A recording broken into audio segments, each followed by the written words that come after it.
we started talking about enhanced training and ensuring that police officers have what they need to meet social issue and service delivery. We talked a bit about graffiti and how maybe we need to make room for it and figure out a way for that to be part of our strategy. And then the conversation came up about the location of the current station. And should we revisualize the Saanich core? And should we relocate or centralize the building, knowing that the building has been a point of discussion in the past, and it's maybe lived its shelf life, it's not, from what I understand, seismically appropriate anymore, et cetera, et cetera, et cetera. Then we got a little courageous, much like the table in the middle, and said, well, wait a second, do we need one station or do we need multiple stations that invite the community to engage in multiple ways?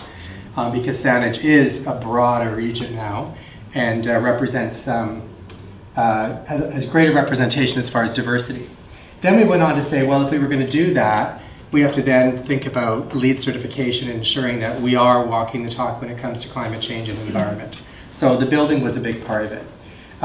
Then at the very end of it, we had a very quick comment about, but we're also talking about maybe it's time to talk regionalization of police services and the A word and amalgamating, because we are who we are and the population is what it is. And that shift needs to be discussed and probably already is, which was interesting. But much like Kim, I'm going to add one more point because it's very interesting and kind of an interesting idea.